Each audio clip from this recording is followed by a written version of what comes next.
네, 안녕하세요. 정보처리 기능사 필기 강사 한다면입니다.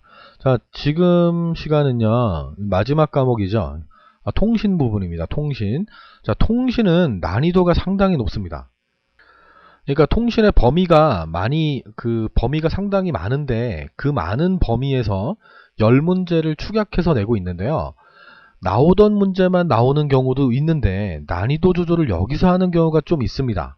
그 정보처리 기능사에서. 그러니까 1과목부터 3과목까지, 패키지까지는 그냥 나오던 문제 위주로만 출제가 되고 있는데요.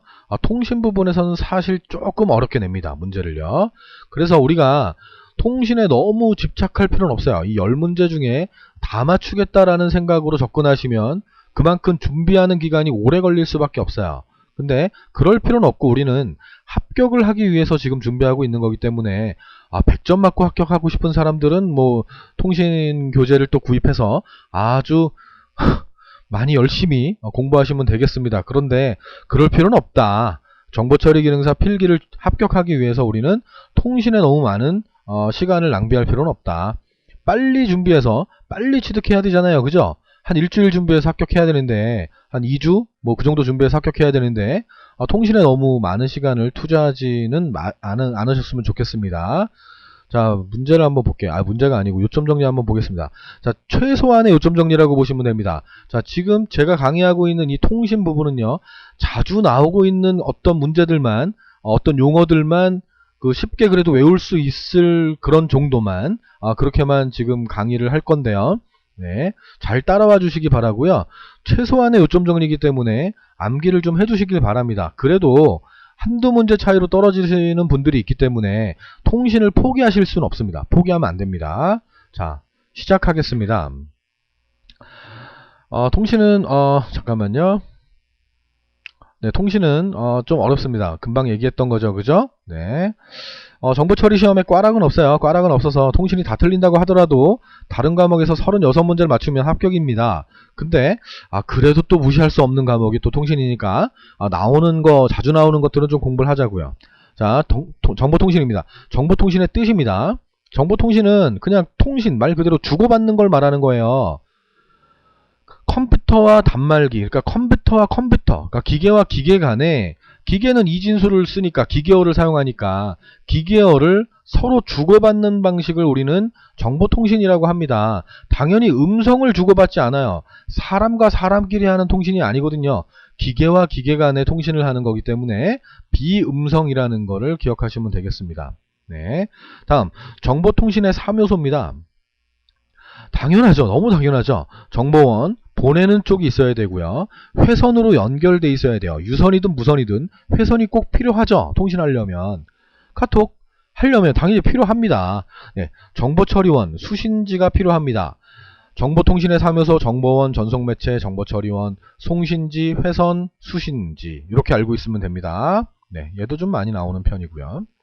네, 발전 단계입니다. 뭐 외울 필요는 굳이 없어요. 서로 말로 하다가 야 여보세요 이렇게 하다가 전화 나오고요. 전화도 회선이 필요해요. 그죠? 광대역 아날로그 회선, 전화선이 바로 아날로그 회선이거든요. 아날로그 회선을 이용해서 통신을 하고 있다가 디지털 회선으로 바뀌고 전용선으로 바뀌고 종합정보통신망 ISDN으로 발전이 됐습니다. 말로 주고받다가 전화기로 하다가 아날로그 선 기계끼리 연결해 놓고 디지털 회선이 되고 전용선이 나오고 종합정보통신망 ISDN이 됐습니다. 자, 순서가 가끔 나오는데 틀릴 이유가 전혀 없어요. 이 문제가 나오면 아싸 하셔야 돼요. 네, 다음 문제입니다. 다음입니다. 예. 정보통신의 구성은요, 두 가지로 나뉩니다. 정보 전송계와 정보 처리계로 나뉩니다. 정보 전송계라는 거는 전송을 하는 거, 보내는 거, 받는 거, 이런 거에 필요한 기계들을 말하는 거예요.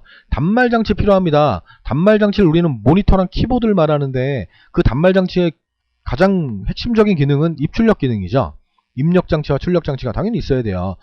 전송제어 장치가 있습니다. 에러가 났나 안 났나 이런 것들을 봐야 됩니다. 그러니까 CCU라고 합니다. CCU, 전송제어 장치.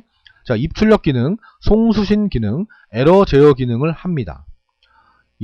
입출력 제어, 송수신 제어, 에러 제어라고도 합니다. 다음 중 전송 제어 장치 CCU의 기능이 아닌 것은? 이라고 나올 때가 있습니다. 다음 DC입니다. 회선 종단 장치, 회선의 끝에 있다는 뜻인데 신호 변환 장치를 말하는 거예요. 신호 변환 장치를 말합니다. 네. 회선입니다. 유선이 있고요. 무선이 있습니다. 여기까지가 정보 전송계라고 보시면 되고요. 정보 처리계는 컴퓨터밖에 없어요. CPU가 컴퓨터니까요. 이거밖에 없습니다. 다음 중 정보 처리계는 정보 처리계인 것은 전송계가 아닌 것은 이렇게 나옵니다. 자, 이제 회선 중단 장치에 대해서 뒤에 나올 텐데 간단히 설명을 드릴게요. 자, 우리가 지금 컴퓨터를 가지고 있습니다. 컴퓨터가 있어요. 친구도 컴퓨터가 있습니다. 자, 회선이 연결돼 있어요. 자, 이게 아날로그 회선이라고 가정을 할게요. 초창기 때를 말하는 겁니다. 자, 그러면 우리가 가지고 있는 컴퓨터나 친구가 가지고 있는 컴퓨터는 디지털 컴퓨터입니다. 디지털. 네, 숫자나 문자를 처리하는 그런 컴퓨터를 말하는 거죠. 근데 회선 자체가 아날로그 회선이기 때문에 얘를 보낼 수가 없어요. 이 아날로그 회선에 실어 보낼 수가 없습니다. 그래서 필요한 게 바로 신호를 변환해 주는 게 필요해요. 디지털을 아날로그로 바꿔서 전송을 일단 하고 친구 집에 그 신호가 도착하면 다시 이 아날로그 신호를 디지털로 바꿔주는 역할을 하는 게 필요합니다. 이걸 우리가 뭐라 그러냐면 모뎀이라고 해요. 모뎀. 디아변입니다. 디아변.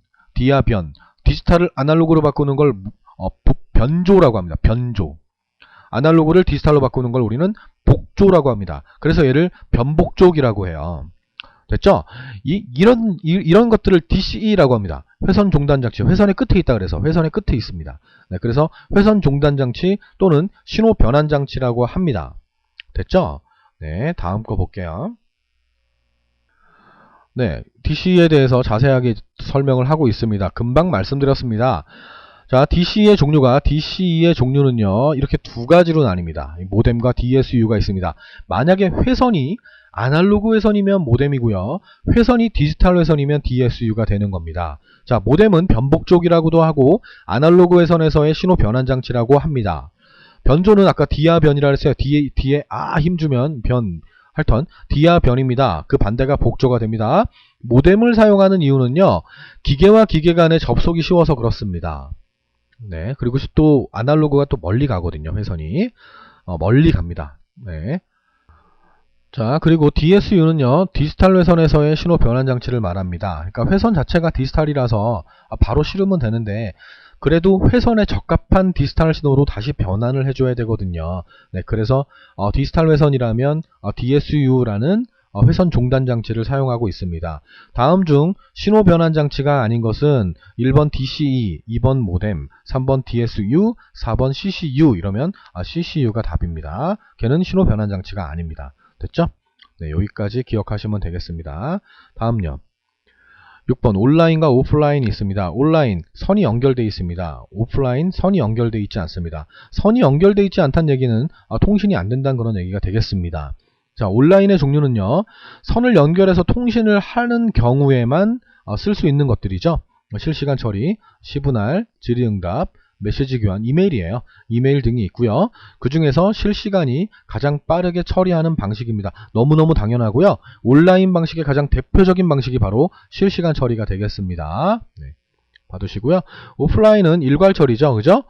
모았다가 한 번에 처리하는 방식이 바로 대표적이라고 보시면 되겠습니다. 크게 어렵지 않습니다. 온라인과 오프라인은 어렵지 않습니다.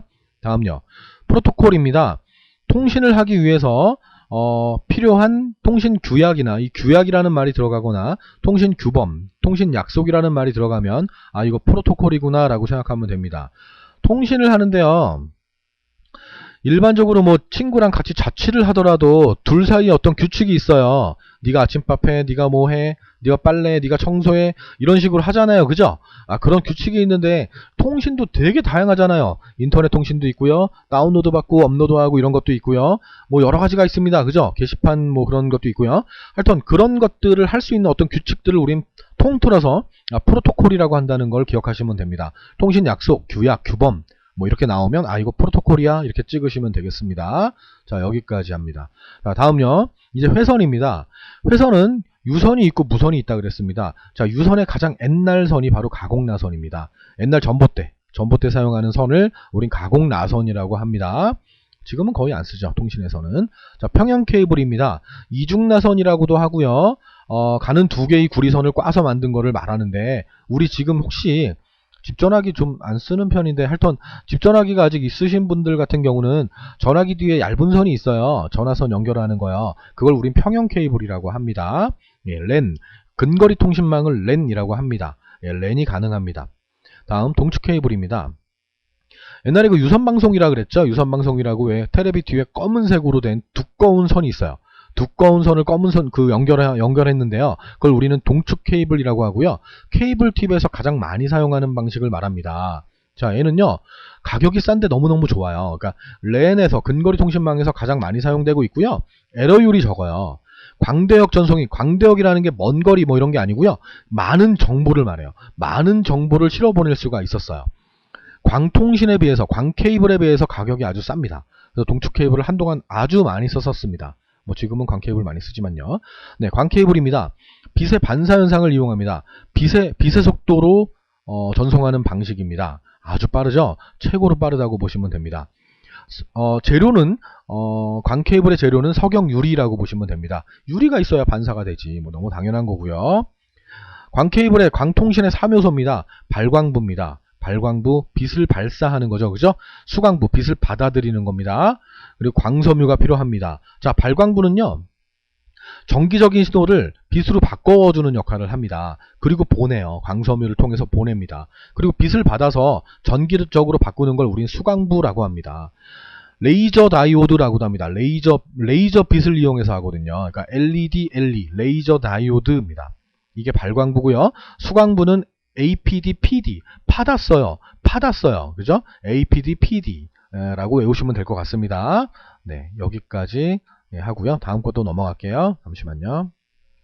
자, 이제 통신망의 종류가 있습니다. 자, 거리에 따른 분류입니다. 랜이죠, 랜. 근거리 통신망이라고 하고요. 맨이 원래 남자죠, 남자. 그죠? 도시남자라고 외우면 돼요. 도시남자. 네. 맨입니다. 도시지역 통신망입니다. 웬입니다. 와이드, 아주 먼 거리를 말합니다. 국가와 국가입니다. 뭐 애들한테는 랜 할 때 뭐 여기서부터 여기까지 가는데 짧잖아. 그죠? 여기서부터 이렇게 있는데 여기서부터 여기 끝까지 가려면 멀게 돌아가잖니. 그러니까 이게 먼 거리고 이게 짧은 거리야. 선생님 그럼 맨은요 얘도 많이 돌잖아요. 이건 남자라니까 도시 남자라고 이렇게 얘기합니다. 학원에서는요. 그러면 안 잊어버리더라고요. 네, 이거 아시면 됩니다. 근거리 통신망, 도시지역 통신망 아주 먼 거리를 말합니다. 네, 거의 우기기죠. 뭐 말도 안 되는 건데 그죠? 자, 그리고 VAN입니다. VAN 얘는 회선을 국가기관에게 그 회선을 빌려서 회선을 임대해서 부가적인 서비스를 사용자들에게 제공해주는 통신망을 말합니다. 뭐 메가패스가 있고요. 메가패스, 하나로 통신 이런 게 있었죠, 그죠? 지금은 뭐 U 플러스가 있고요. 뭐 KT가 있고 그렇지만 옛날에 뭐 두루넷도 있었어요. 두루넷 뭐 하여튼 그런 것들. 그러니까 돈 받아 먹죠, 그죠? 국가에서 회선을 빌려가지고 내가 개별적으로 서비스를 제공해주고 있으면서 그 사용자들에게 월별로 돈을 받아먹는 그런 통신망을 우린 VAN, 부가가치 통신망이라고 합니다. 자, 얘는 뭐 가까우니까 뭐 랜이었고 멀리 돌아가니까 웬이었고 얘는 도시 남자니까 맨이었고 V는 V잖아요. V. 그래서 부가가치입니다. 네, 그렇게 외우세요. ISDN은 종합정보통신망입니다. 원래 뜻은 뭐냐면 하나의 회선에 음성, 텍스트, 뭐 영상 이런 것들을 한 번에 실어 보내는 거를 종합정보통신망이라고 합니다. 다 3글자짜리인데 얘만 4글자잖아요. 그래서 종합선물세트 뭐 이렇게 외우면 됩니다. 네, 억지예요. 그래도 뭐 외우기 쉽겠죠, 그죠? 그렇게 하면. 다음 회선의 종류가 있습니다. 자, 유선을 했고요. 이제 무선을 할 차례입니다. 무선은 마이크로웨이브입니다. 영어로. 그러니까 마이크로웨이브라는 말 나오면 이거 무선이야 이렇게 외우면 됩니다. 자, 위성통신이 있고 지상 마이크로웨이브, 위성 마이크로웨이브와 지상 마이크로웨이브 두 가지가 있습니다. 인공위성을 말하는 거예요. 기후의 영향을 받습니다. 자, 그러면 지구가 이렇게 있으면요, 뭐 이렇게 뭐 성층권이 뭐 이렇게 있잖아요, 그죠? 그 위에 인공위성이 떠 있어요. 구름이 이렇게 있고요. 그럼 여기 기상이 안 좋아요. 그러면 영향을 받죠. 지금은 뭐 그러지 않지만 지금은 그러지 않는데 옛날에는 막 그 해외에 나가서 우리 국가대표 축구 막 할 때 현지 상황이 안 좋아서 현지의 위성 상태가 좋지 않아서 뭐 끊겨 나와서 죄송합니다. 뭐 안 들리게 해서 죄송합니다. 이런 식으로 방송이 나왔었어요. 멘트가요. 근데 지금은 뭐 그러지 않습니다. 하여튼 인공위성은 구름 위에 있기 때문에 기후의 영향을 받는구나 이렇게 알시면 될 것 같습니다. 대용량 전송이 가능합니다. 네, 맞습니다. 그리고 적도 상공 이거 너무 많이 나와요. 적도 상공 36,000km 위에 있습니다. 인공위성이요. 보안은 취약합니다. 그러니까 뭐냐면 이제 우리나라가 이렇게 있어요. 우리나라가 있고요. 일본 애들이 이렇게 있습니다. 일본 애들이 있으면 일본 애들이 위성 방송을 자기들끼리 쏴요. 그러면 인공위성에서 신호를 이렇게 보냅니다. 이렇게 보내버리면 우리나라 이 부산 있죠. 이 부산까지도 이 신호가 겹쳐버립니다. 그래서 옛날에는 뭐 지금이 아니고 아주 옛날에 몇십 년 전에는 부산 애들이 일본 방송을 시청을 했었어요.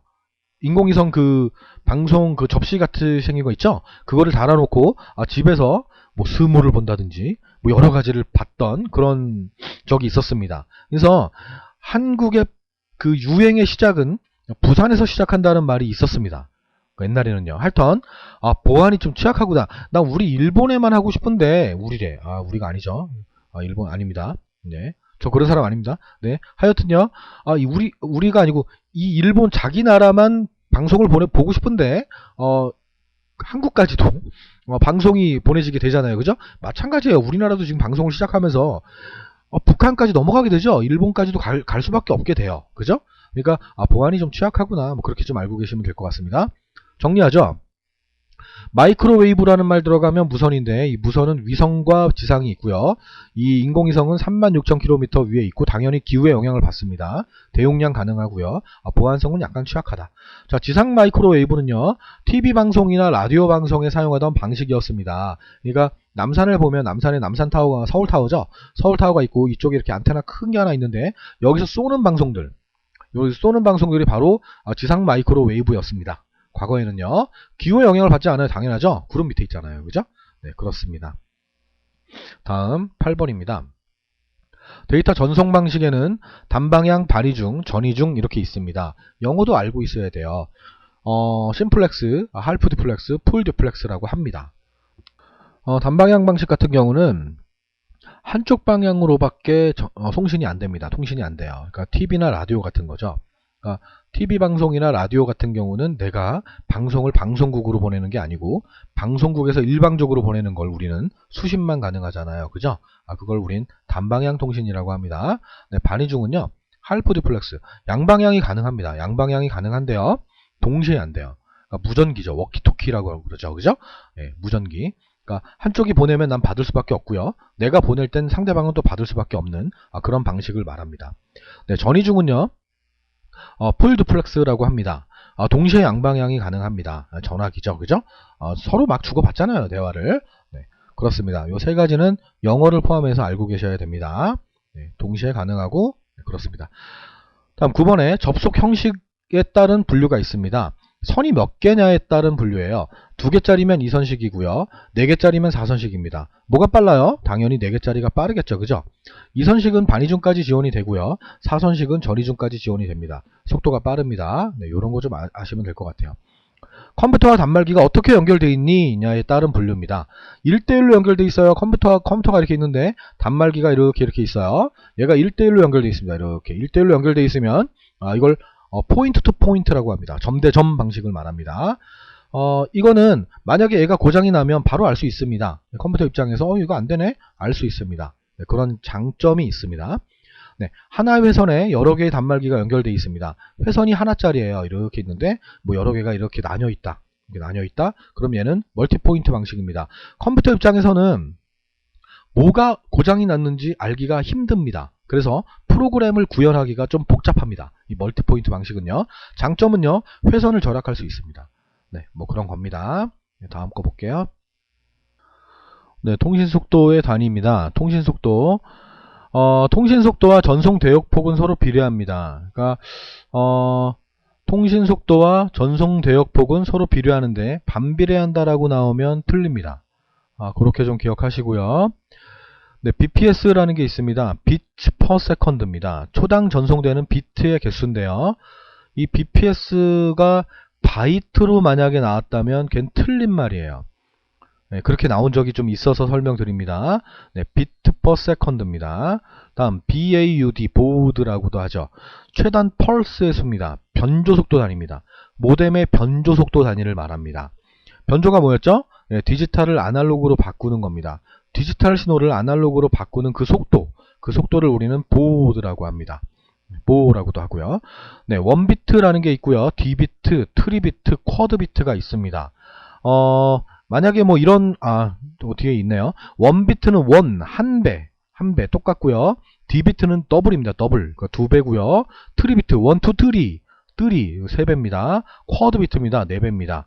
1은 1이니까 그냥 한 배고, D는 두 글자죠. 비트 빼고. 두 글자, 트리 세 글자, 쿼드 네 글자예요. 그래서 2배, 3배, 4배 이렇게 외우시기 쉬울 거라고 봅니다.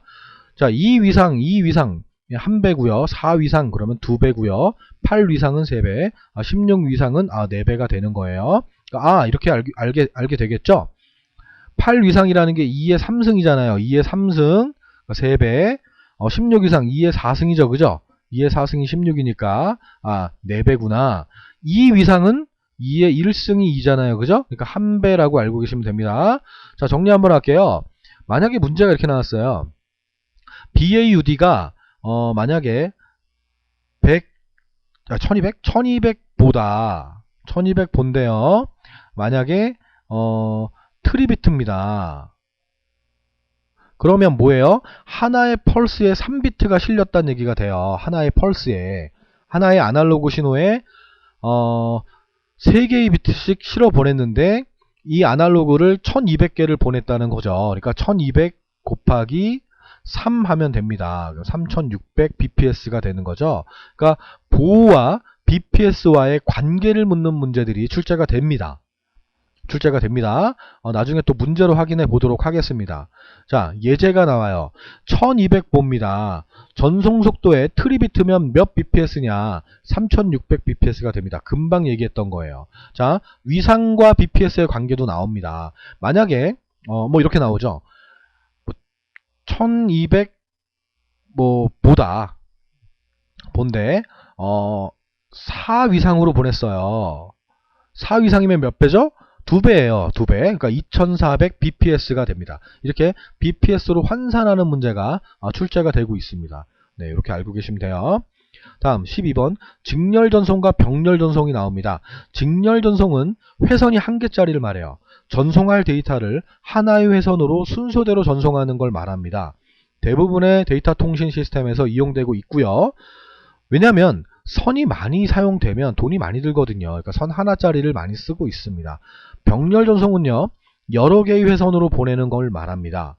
그러니까 내가 보내야 할 데이터가 1100인데 선이 하나짜리로 보내게 되면 1 보내고 1 보내고 0 보내고 0 보내고 4번 보내는 건데 선이 4개짜리를 이용하게 되면 한 번에 쓱 보낼 수 있잖아요. 그죠? 얼마나 빠르겠어요? 근데 선이 많이 들어요. 이게 먼 거리면 이게 불가능해요. 돈 많이 드니까. 그래서 프린터나 일반 컴퓨터 주변 장치에서는 많이 사용되고 있었습니다. 지금은 뭐 USB 직렬 포트를 많이 쓰고 있는데 하여튼 뭐 그렇습니다. 다음 13번입니다. 비동기 전송 방식과 동기 전송 방식이 있습니다. 이 비동기라는 거는요, 문자 한 글자씩 보내는 방식을 말하고요. 1200 bps 이하입니다. 느리다라고 보시면 됩니다. 주파수 편의 변조를 사용하고 있습니다. 이 주파수 편의 변조 방식이 가장 느리다고 보시면 될 것 같아요.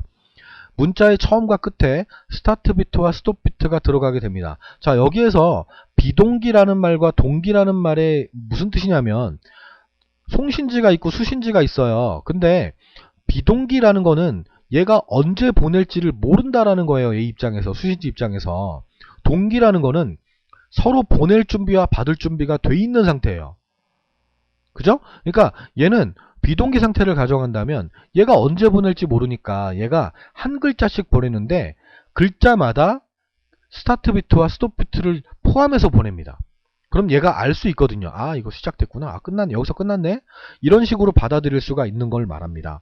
동기는요, 서로 준비가 완료된 상태예요. 보낼 준비와 받을 준비가. 그러니까 그냥 보내버리면 되죠. 스타트 비트나 스톱 비트가 필요 없어요. 그러니까 블록 단위로 보내버립니다. 쭉 보냅니다. 당연히 빠를 수밖에 없죠. 2배 이상 빨라지죠. 그죠? 2400 bps 이상이고요. PSK, 위상 편의 변조를 말합니다. 비동기보다 아주 빠릅니다. 고속입니다.